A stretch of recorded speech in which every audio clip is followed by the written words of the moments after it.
Welcome to On Point. I'm your host, Roger McConnell, and I'll be here every other Tuesday at 1 p.m. with topical shows addressing the needs and concerns of military veterans and active duty personnel. I met my next guest 2 years ago, I think it was, in about August in the Vet Center over here in Great Falls, across kitty corner from Perkins. And I saw this gentleman standing there, Mr. Jay Moss. I went over to him and I asked if he was going to come to our stand down, which happens in late September every year.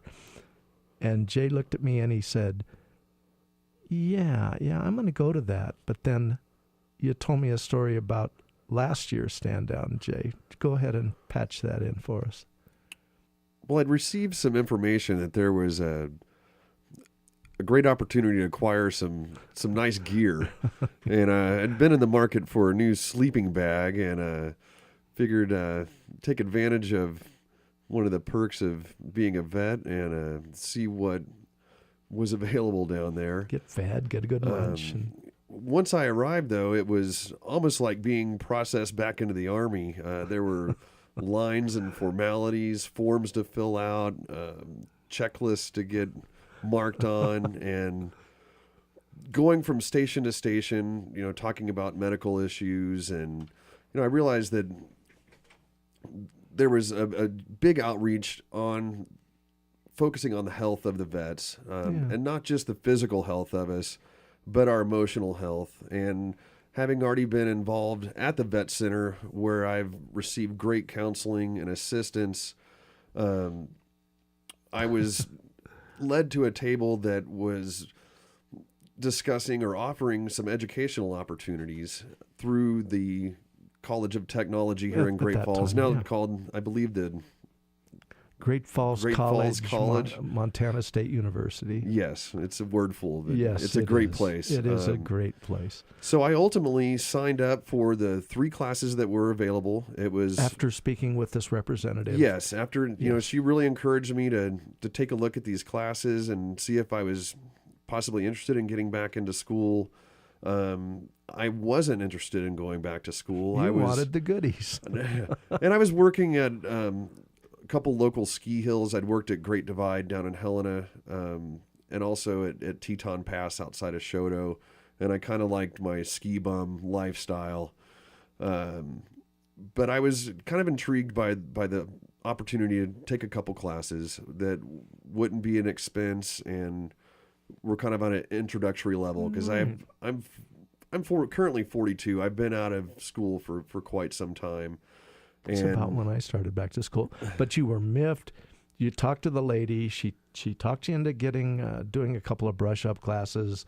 Then you did a couple of other adult ed classes, and now I am attending the University of Great Falls. I'm pursuing a bachelor's degree in secondary education, a bachelor's degree in general sciences with a mathematics minor.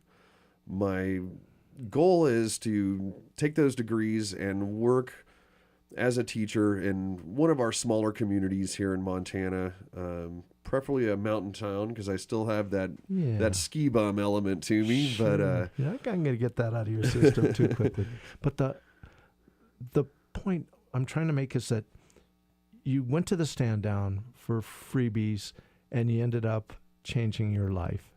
And I think at this point you feel it's a change that's much for the better, and that's what prompts all of us who work the stand down to do what we do.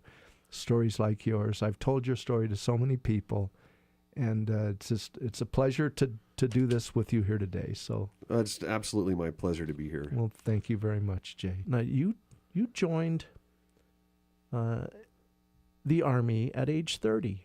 That's correct. What happened? What prompted that? Well, I joined very shortly after the 9/11 attacks on the World Trade Center. At that same time, my father was battling cancer, and I had gone down to visit with him on for his 73rd birthday, which was on September 7th of 2001. And he had already kind of deteriorated into where, we had hospice set up.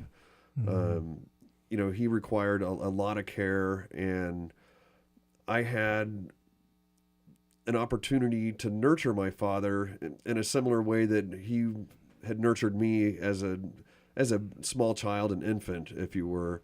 And I had beautiful closure with my dad. I was able to share with him memories and how much he meant to me, and what an inspiration he'd been in helping mold me into the person that I am. And just to hold his hand and to feel that bond was really beautiful. And I'll just never forget laying next to him in his hospital bed that was set up in the bedroom, and watching the towers go down. And ultimately, there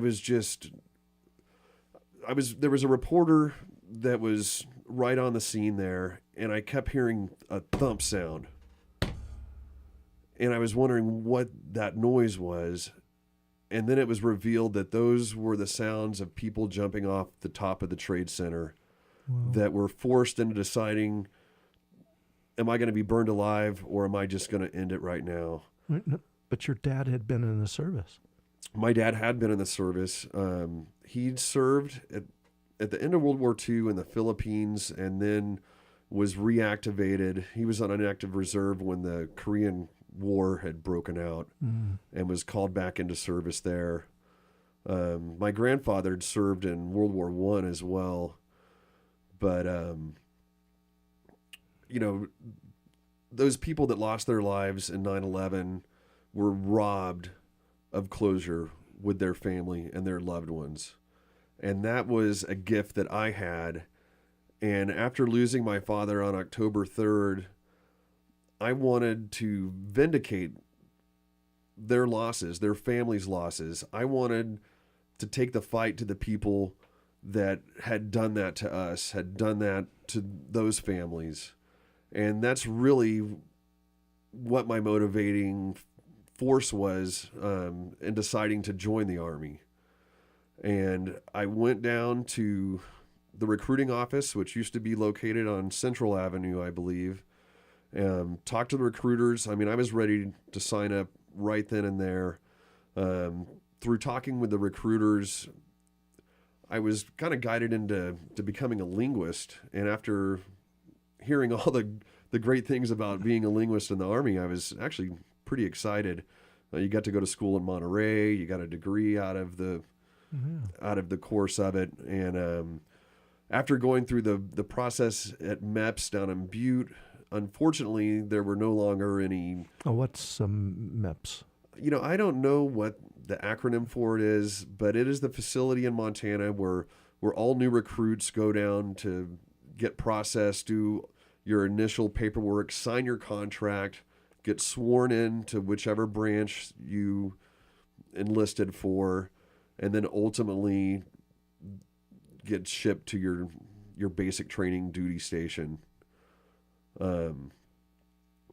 But as I went through that process at MEPS, like I said, there was, unfortunately, the linguist job wasn't available. And looking through the laundry list of other jobs, which were ultimately jobs I could have as a civilian, I didn't want a civilian job, and I elected to become an infantryman. So that's what I did, a 5-year enlistment to serve our nation in the infantry. Any infantryman goes through basic training at Fort Benning, and Fort Benning is home to, I can't even think of the division that's down there. I think it's the 1st Infantry Division, but I could be mistaken. Sure.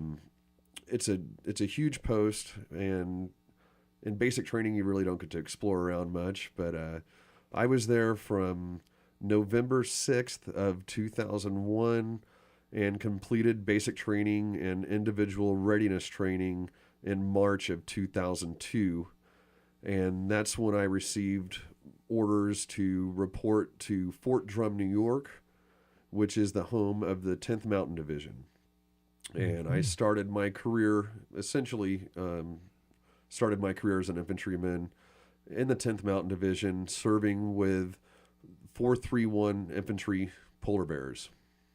And you were in Charlie Company. I What was is in that? Charlie Company. Oh, the 4th of the 31st. That's the 4th Battalion of the 31st Infantry Regiment. Is that how that works? That's correct. Okay.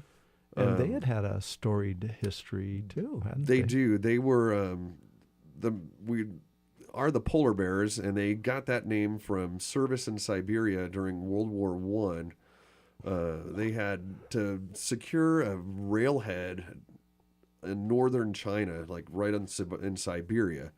So these guys were inundated with cold weather, just as we were in upstate New York. The winters are pretty tough there. I thought coming from Montana and having my share of winters and enjoying winter sports like I do, but it's flat there and it's cold and it's challenging that way. But the Polar Bears were ultimately disbanded after World War One. They were reinstituted in World War II, where they served in the Philippines. And if any of the listeners are familiar with the Bataan Death March, that was what my unit was involved with. They were overrun by Japanese forces in the Philippines. The Polar Bears have a punch bowl that was made out of silver coins that was gifted to them during their stay in Siberia from the Chinese. And the Chinese minted all these coins into a beautiful punch bowl with cups with little dragon handles, and it was just an ornate piece. And as they were getting overrun by these Japanese forces, 2 Polar Bear soldiers buried the punch bowl and the colors, which is the U.S. flag, buried them in the sand. And after completing the Bataan Death March, which a very small percentage of soldiers made it through, years later, these soldiers made it back to that beach and recovered that punch bowl and recovered those colors, where they are on display currently at our battalion headquarters in Fort Drum. Headquarters is still at Fort Drum? Yes. Okay. Yes. So that's a great story. Yeah, there's a lot of pride in being a polar bear. When you're a part of a military unit like that, I mean, you feel like you've been to these places that your forebears basically experienced. And it's really neat to be a part of that culture. That band of brothers thing. Absolutely. There's something about it. I know I'm very, very proud of having served in my 11th Armored Cavalry Regiment. They have done some incredible things and still do incredible things today. So I understand that feeling of loyalty and pride in what your forebears had accomplished. That's great stuff. I would like to mention also, as a part of Polar Bear history, was my unit's involvement in the Chosin Reservoir in Korea. Korea has often been overlooked as far as the forgotten war. Yeah. Yes, and my father, being a veteran of the Korean War, he served as a topographic engineer there. But the 431 Infantry was at the Chosin Valley when approximately 1 million Chinese came down on these guys, and there was only about 6,000 U.S. soldiers against 1 million Chinese soldiers, and the losses were horrific. The conditions, being winter up there, were really bad, and it's a really tough part of our history, a really tough part of that conflict. Didn't they have to take flight on that the Chosin Reservoir? They weren't all captured, were they? They were not all captured. I believe there was about 600 guys that survived that assault. My cousin was in a similar thing in Korea. He said he was running for his life, and he looked over at his friend running beside him, and the guy was running on a stub of an ankle. He had had his foot blown off and was not even aware of it. The strength of the survival instinct carried him through, and amazing story to be running on a stump and and not be at all aware of it. Kind of entering the realm of animal survival there, they can do amazing things. And the process of learning stories like that, your battalion history, I mean, that really, I know I personally carried that into my combat experiences, because as tough as it got for me, I knew there was someone that had it a lot tougher than I did. And I would kind of bolster myself with that fact. And those are the kind of things that would really help me through some of the difficult, challenging times that I faced. Too. Let me reintroduce my guest to anybody who just joined us. Today, my guest is Jay Moss. He's a former infantryman with Charlie Company, 4th of the 31st Infantry, as they were attached to the 10th Mountain Division in Fort Drum. And we're in the studio today to talk about his experiences while he was in the service. And you've had some tough goes, and we're going to share some of those. So you kicked around the States for a while, a year or so, and then you got deployed. Anything in the States that you would care to share, or do you want to just go into when I arrived at Charlie Company, my unit was still in Afghanistan. They actually spearheaded the U.S. troop involvement in Afghanistan with Operation Anaconda. And so the guys were about a month from coming back stateside. And we were kind of I was in a rear detachment role, just preparing for these guys' return. So once they made it back, they got to take a couple weeks leave, and then it's right back on training. I mean, we knew, obviously, with the climate, with being involved in Afghanistan, that we were going to more than likely be going back there. And so our training cycle was really accelerated. We were in the field and on ranges continually. So we were getting a lot of training. I think budgets opened up, giving us more ammunition to train with, and just providing the tools we would need to be effective once we got downrange. So then you and the rest of the 4th of the 31st then were deployed to... Well, Charlie Company, the way it worked at that time, I was the 10th Mountain Division is part of the 18th Airborne Corps, which also includes the 82nd Airborne Division, I think the 101st. I mean, there's, I'm sure, a couple more out there. But we would get piecemealed. So whoever needed a rifle company would request it, and then it seemed like my battalion would get split up. So there was an opportunity. There was 3 deployments for 431, Afghanistan, Iraq, and the Horn of Africa, all at the same time. Now, Bravo Company hadn't deployed at all yet, so they got the mission to go to Iraq.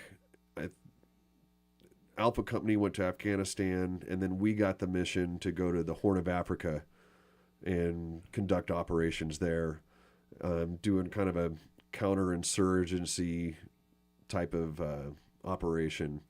There'd been a lot of munitions and guns coming out of the Horn and going into Yemen and then being dispersed out that way.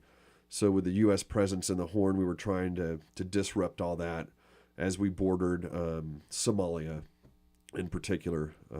Our operations were in Djibouti, Africa. Look that up somewhere. So we were operating out of Djibouti, out of a Camp Lemonnier, and it was next to it was on a French airfield. The French had a lot of, I won't say control, but they'd been operating out of the Horn for a long time.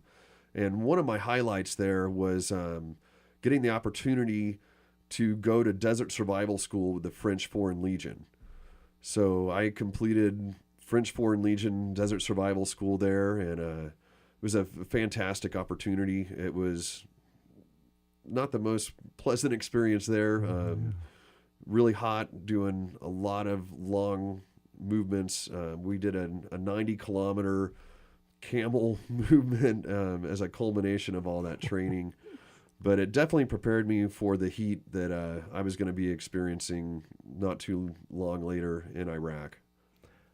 So you got this French Foreign Legion training, and you were going to need it for the upcoming things, which were a deployment to Iraq in June of 2004. Again, our battalion was being piecemealed out. There weren't the unit of actions that the Army is structured in right now. So, for instance, when I was in the Horn of Africa, like I said, we had a company in Afghanistan, a company in Iraq, and then ourselves in the Horn. So the polar bears were spread all over the place. And when we got our orders to go to Iraq in 2005, it was just Charlie Company heading out on that particular deployment.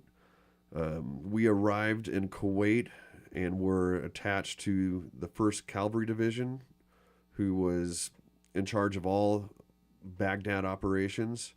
And at that particular time, the Baghdad International Airport, referred to as BIOP, was not open to regular flights. The airspace was not safe, and more specifically, the airfield wasn't safe as it was being regularly mortared and rocketed.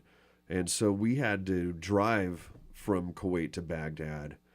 And if I'm not mistaken, I was told it was the largest troop movement since the Normandy invasion. When we were all staged up, I mean, there were vehicles of every size, shape imaginable in this huge assembly. I'll remember our sniper section having to get up on top of tanker trucks to pull security from the top of a fuel truck on the drive up there. And sitting on a powder keg. Yeah, I thought those guys should get the Medal of Honor right off the bat, but but fortunately, our trek into Baghdad from Kuwait was relatively uneventful. There was already some solid security set up on that whole supply line. Pretty much every bridge, had some U.S. forces set up on there, providing security for us. Now, where did this fit in with the whole map of the Iraq occupation after 2001? How many other deployments? How long had we been occupying the country? Technically, I was in OIF, Operation Iraqi Freedom 2.5. Okay. They've broken it down. There's OIF 1, which was the first year we were what year involved was that? there. That would have been in 2003. Okay. I don't know the month offhand. That was the initial invasion that was spearheaded by 3rd ID and I think the 1st Marines, but certainly don't quote me on that. Okay. And then there was OIF 2 for the second year, OIF 3. We came in halfway through the second year. So I'm an OIF 2.5 guy. Yeah. Our first mission there was in Sadr City. Our very first patrol was ambushed, and we were taking fire from. We were in a very tight urban area. Sadr City is kind of the slum of Baghdad. It's occupied by a Shiite population that had very strong anti-U.S. sentiments, obviously, as they were engaging us. And being my first patrol, I was just blown away, for lack of a...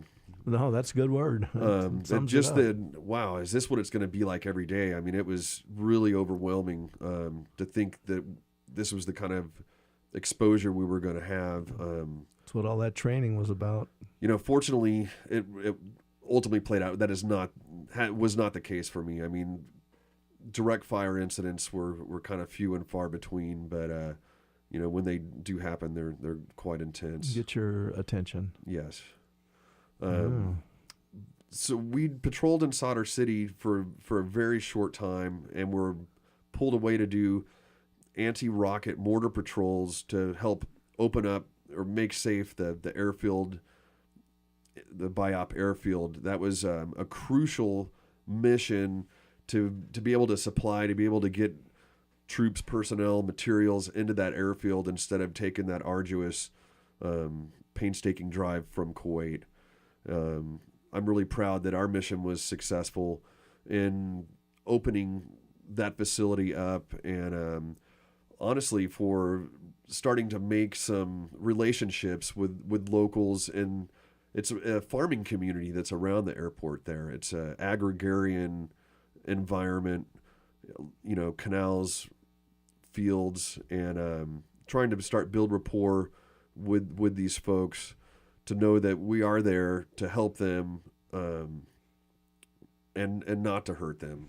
Now, theoretically, the United States mission in Iraq is to win hearts and minds. win hearts and minds. That's how it was presented to me, to my unit. I think it was presented to those of us in Vietnam too. That was the mission.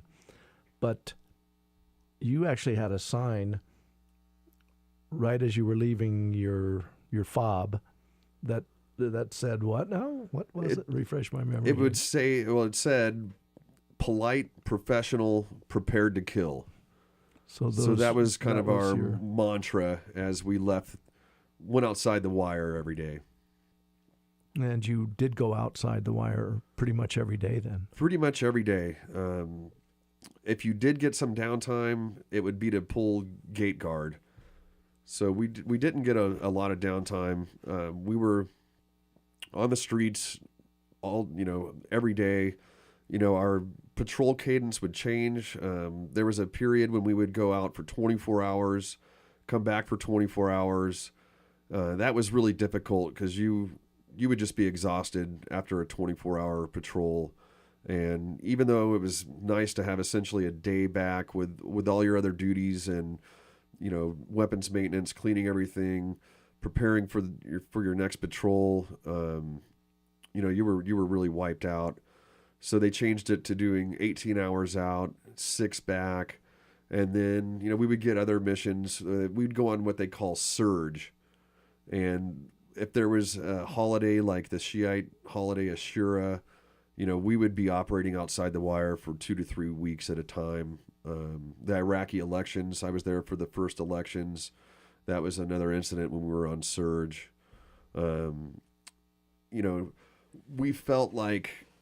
I personally felt like, the main definition of an occupational force as we would drive around these neighborhoods and these farming areas, just from either the fearful looks we would get from people or the angry looks we would get from people. We certainly didn't feel welcome there.